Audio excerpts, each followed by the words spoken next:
amables televidentes, el anuncio gubernamental respecto de este ajuste salarial para funcionarios de nivel jerárquico superior y que en las últimas horas se viabilizó mediante la firma de este decreto ejecutivo por parte del presidente de la República ha sido la información más destacada que se ha generado en esta jornada. Vamos a ampliar este tema de inmediato. Nos acompaña ya la asambleísta Jimena Ponce, asambleísta por el movimiento Alianza País, a quien le damos la más cordial bienvenida. Asambleísta, ¿qué tal? Buenas noches, pues un saludo a todos y todas y efectivamente retomando ya las notas que se han presentado anteriormente desde Alianza País, desde nuestro compañero presidente de la República, presidente del movimiento, se ha tomado esta decisión de motivar e incentivar que la administración pública, sobre todo los niveles altos, como llaman el nivel jerárquico superior, tenga esta contribución y este acto, yo digo, de un desprendimiento, es básicamente un desprendimiento personal, es incluso de la familia, son los salarios que uno vive del trabajo. Estos salarios pues se consideran que pueden ser disminuidos con el objetivo de aportar a este programa que es durante este año es una estrategia de reducción de la muerte materna. Sin duda son elementos simbólicos, me parece que más que la cantidad que se recaude, más el porcentaje, que uno diga el 10, el 5%, más que eso yo creo que es un llamado, es una convocatoria a que realmente se puede hacer entregas en este sentido, en este caso monetaria, pero también entregas en un trabajo muchísimo más eficiente, en un trabajo mucho más dedicado, comprometido, que esperamos que sobrepase la función pública y contagie también a los otros sectores sociales. Y es una medida que se aplicaría también para los legisladores. Aquí en la Asamblea Nacional tuvimos en horas de la mañana la reunión del bloque de Alianza País, ahí se tomaron algunas decisiones. Bueno, todavía no se ha calculado cuál sería el porcentaje que se reduciría de los salarios de los legisladores. Esto será luego del receso legislativo, cuando el Consejo de Administración Legislativa CAL tome una decisión al respecto. Así es, le toca formalizar al Consejo de Administración de la Legislación las decisiones que tomemos, porque básicamente será también una discusión y un debate en el bloque que se lo inició hoy en la mañana. Desde el Legislativo también contribuiremos en esta campaña de desprendimiento, en esta campaña, creo que yo, de una vida con más modestia. Tenemos un ejemplar, Pepe Mujica, creo que nuestro compañero Rafael Correa también es un ejemplo en cuanto a la sencillez, en cuanto a la modestia con que uno puede vivir y asumir su trabajo y su colaboración en un proyecto revolucionario. Actitudes revolucionarias como esta creo que deben llamarnos también, y así la Asamblea y los legisladores y legisladoras de Alianza País pues estamos analizando la posibilidad de respaldar esta medida también desde desde una reducción salarial nuestra. Pero, asambleísta, bueno, si bien, como usted menciona, puede ser un acto de desprendimiento por parte de los altos funcionarios, también es cierto que hay una meta que alcanzar, porque el propósito es la contratación de estos nuevos médicos en esta área de salud, de ginecobstetricia. ¿Será suficiente esta medida para alcanzar esa meta o qué más se podría hacer para aquello? Porque hoy es este tema. Nos encontramos frente a un año económicamente difícil, como se lo ha anunciado. Posteriormente, ¿qué más podrá venir? Bueno, así es, usted señala el objetivo inicialmente planteado, que es el de la reducción materna, pero quizás podemos plantearnos otros objetivos y seguir en esta especie, digamos, de recaudación. Creo que no es un tema de política pública lo que estamos proponiendo, sino más bien un tema de actitud personal. Creo que esta actitud personal debe también sobrepasar y expresarse en la política pública. ¿A qué me refiero? Que no solo es el tema de los salarios, sino también de un uso eficiente del presupuesto, de un tema de austeridad en el gasto público.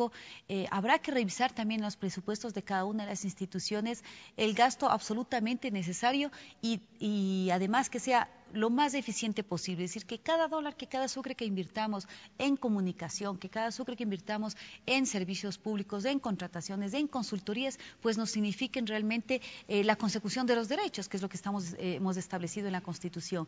Entonces, debe también significarnos una forma diferente de gestión pública, fundamentalmente para aquellas instituciones que lo están haciendo, para aquellas que, digamos, tenemos también ejecución de presupuesto, en que la austeridad, en que la modestia, en que la simplificación de toda, en algunos casos a veces parafernalias de eventos y demás, se reduzca a lo esencial y nos permita también incluso yo creo que una relación mucho más cercana, más afectuosa con la ciudadanía. Así que es un tema personal en este tema de la reducción de salarios, pero también debería convertirse en un asunto de política pública de austeridad. Pero ahí, a partir de algunos elementos que usted cita, varios actores de oposición, por ejemplo, en las últimas horas, en los últimos días han expresado, bueno, entonces, ¿por qué no se tomaron las previsiones del caso previamente, en los años anteriores? cuando se gozaba de una bonanza petrolera, como ellos mencionan, y que si de pronto se hubieran tomado esas previsiones del caso, no estaríamos ahora enfrentándonos a esta realidad. Bueno, no han revisado yo creo que la historia. Me parece que justamente en el 2008 a nivel mundial se ha vivido una crisis muy fuerte, una crisis a nivel internacional. ¿Y qué es lo que hizo? Directamente al país. Ha afectado al país, pero hemos logrado tomar medidas que han, como llaman los economistas, medidas contracíclicas que han permitido, por ejemplo, ahora en la mañana en este seminario del IAEN sobre economía, que era uno que lanzaba el Instituto de Pensamiento Político. Más adelante tendremos un reportaje sobre mencionaba como un elemento importante de la toma de decisiones económicas, por ejemplo, el tema de los fondos de reserva, que permitió que no lo acumulemos para el final, sino que tengamos esa liquidez por el momento, y la liquidez lo que hace es que tanto la demanda como la oferta del mercado se puedan encontrar y se genera, digamos, actividad económica. Eso ha permitido que no tengamos una contracción del mercado en los años que han sido difíciles, y no hemos vivido ninguna crisis, a pesar de que a nivel internacional se ha vivido. Ahora, por supuesto, los ingresos petroleros nos afectan directamente, porque de eso vive, digamos, es un porcentaje menos del 50%, pero de eso también son los ingresos que están entrando a nuestro país. Pues ahora, con esa reducción que tiene impacto en el gasto público, fundamentalmente, más que a nivel general de la economía del país, sobre el presupuesto público es donde tiene afectación el precio del barril de petróleo, pues ahí estamos tomando estas medidas. Entonces, yo creo que hay que ser mucho más sinceros o generosos, digamos, por no ponernos muy duros en los adjetivos, pero hay que ser generosos en la evaluación que se ha hecho. Tenemos inversiones que se han hecho en hidroeléctricas, 8 hidroeléctricas, no solo una, 8 hidroeléctricas. A veces la oposición dice, con plata cualquiera hubiera hecho lo mismo. Pues no es cierto. El proyecto Coca-Cola Sinclair está en archivos desde hace 40 años. Desde hace 40 años se lo empezó a hacer. Era un tema de estudio en las universidades. Yo pasé por universidades, era un tema de estudio hace 20, 25, 30 años. Era un documento para estudiar. ¿Quién toma la decisión ahora para que eso sirva para las futuras generaciones? No estamos hablando del siguiente periodo electoral, estamos hablando de décadas que vienen posteriormente. Pues son decisiones responsables que nos permiten que, en vez de tener la plata bajo el colchón, y no bajo el colchón de Suiza o de estos paraísos fiscales, sino en un tema productivo, han sido decisiones que nos van a servir ahora, por supuesto, para paliar lo que en el futuro se nos venga. Pero, por supuesto, si hay elementos, hay premisas que cambian, como ha sido la premisa del precio del barril de petróleo, que en el presupuesto era, me parece que de $78, pues de ahora está a 50, 60, subiendo un poco, pues hay que reajustar de todas maneras lo que significa gasto público. Bueno, y es que ahí se ha manifestado de parte de la oposición, insisto, en que ha existido un supuesto despilfarro por parte del gobierno.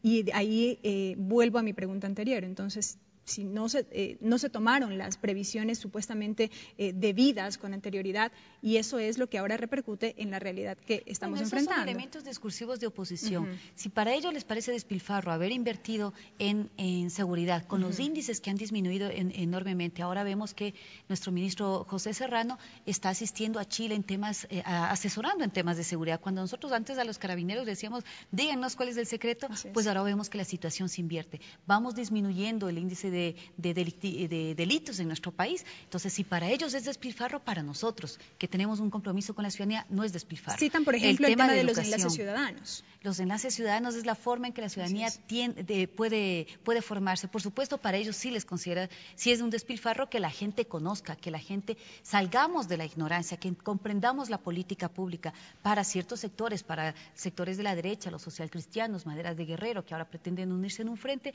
pues por supuesto que es despilfarro que la gente rompa las cadenas de la ignorancia, porque esa ha sido una de las maneras de tener sometido al pueblo. Entonces, lamentablemente en esa no digo lamentablemente, afortunadamente en esas no coincidimos con la oposición. Me parece justo que digamos que se haga una evaluación de la inversión, pero que en esa evaluación de la inversión se vea cómo hemos disminuido pobreza y desigualdad. Y si ellos consideran eso despilfarro, pues sabemos que sus políticas son, por supuesto, a seguir concentrando riqueza en los mismos de siempre. Y bueno, sin duda, con la aplicación ya de este decreto ejecutivo que regirá a partir del 1 de marzo, ya veremos la real aplicación de esta medida, los resultados efectivos de acuerdo a este propósito que se ha planteado para este año. Usted ha citado en su última intervención un elemento también importante y que generó amplia discusión durante esta semana, estamos a mitad de semana, pero ya el lunes se hablaba mucho al respecto y tiene que ver con esta reunión mantenida entre alcaldes de oposición que tuvo lugar en la ciudad de Cuenca. Allí se constituyó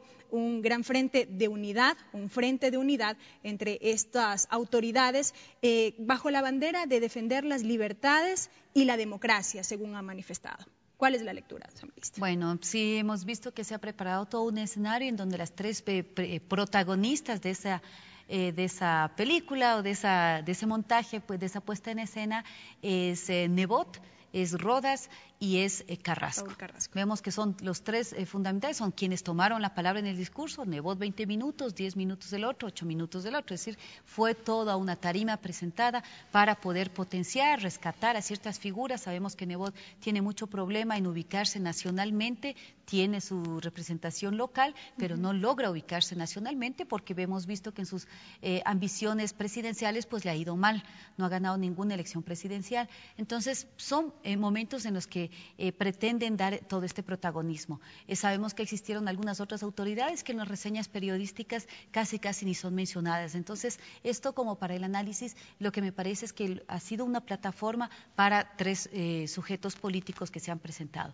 Pretenden ahora llamar a la unidad, pero una unidad en la que su convocatoria se basa única y exclusivamente en la oposición a Rafael Correa. Es decir, eso no es un elemento ideológico, no es un elemento programático, es nada más que un elemento, es una táctica electoral para el 2017. Entonces, cuando se habla de largo plazo, cuando estamos pensando en que en nuestro país tenemos que contribuir y seguir en este viraje que le estamos dando al sistema educativo, a la ciencia y la tecnología, a la salud, y vemos que lo único que se preocupa en este frente es de quién se lleva los votos y la candidatura para el 2017, vemos de qué unidad están hablando, de unidad de esos sectores, de esos poderes económicos que quieren regresar a tomar el poder en nuestro país para precisamente beneficiarse entre ellos. Pero esta consolidación, por así decirlo, de estas autoridades de oposición, ¿no es el resultado acaso de lo que fue el último proceso electoral que, por ejemplo, derivó en que Alianza País perdiera la alcaldía en la ciudad de Quito y que se perdieran algunas otras dignidades en otros sectores importantes del país? Con esta pregunta cierro, asambleísta. Bueno, tenemos nosotros 167 alcaldías, 160 alcaldías, entre las que hemos ganado con la Alianza País, más todos los aliados. Tenemos 10 prefecturas, es decir, no es que hemos perdido, perdimos en las 3 ciudades justamente de quienes en esta semana se reunieron, pero también ganamos mayorías en esos consejos y desde la mayoría, desde el Poder Legislativo local, también estamos enfrentando y luchando por conseguir el desarrollo del ser humano y la consecución del buen vivir en los territorios. Así que la lucha política también la enfrentamos en estos espacios que hemos ganado. En la asamblea estamos 100 asambleístas de Alianza País, es la primera fuerza política, eso no tienen que olvidarse. A veces parece que solo ven que Rodas es alcalde de Quito, que Nebot es alcalde de Guayaquil y esa es su única valoración para decir hemos ganado el país. El país está compuesto por muchas otras provincias, por muchas otras localidades y otras fuerzas políticas y otras aspiraciones. Yo creo que se están olvidando que hay mayorías ciudadanas que están conscientes de que el proyecto, gracias a los enlaces ciudadanos también, porque son eventos formativos, eventos de formación ciudadana, que este proyecto político responde a los intereses de la mayoría. Cubrir los derechos en salud, en educación, cubrir los derechos de seguridad social. Los avances son importantísimos en cobertura de seguridad social en este periodo de gobierno. El tema del trabajo digno son componentes de un proyecto político que la gente quiere que se vayan cumpliendo en sus territorios. Así que nosotros no convocamos a la unidad con este eslogan de las elecciones del 2017, creo que convocamos y trabajamos en unidad porque durante el ejercicio del poder desde el 23 de febrero hasta acá se han venido también juntando otros movimientos locales o concejalías, otros diferentes actores de elección popular, han venido confluyendo este proyecto, no digo de Alianza País, sino este proyecto que está descrito en la Constitución de un Ecuador del buen vivir. Así que la unidad se está forjando, no necesitamos que 3 actores políticos de la derecha y alguien que piensa desde la izquierda juntar en una amalgama, en una mazamorra de cosas, sin ideología, sino solo con colores, pretender decirnos que la unidad está, que son dueños de la unidad. Yo creo que la unidad hay que verla en los hechos y la unidad se logra cuando los los resultados de esas propuestas pues tienen hechos concretos como son el disminuir la pobreza y la desigualdad. Y bueno, yo hacía referencia a los últimos comicios porque precisamente el pasado lunes se cumplió un año de las elecciones seccionales del 23 de febrero. Gracias a la presencia de la asambleísta Jimena Ponce, asambleísta por el Movimiento Alianza País, quien nos ha acompañado en este espacio informativo y como siempre, bienvenida, asambleísta. Amigos, nos vamos a una primera pausa. No se vayan, enseguida más información aquí en nuestra asamblea, el informativo de la Televisión Legislativa del Ecuador. Volvemos.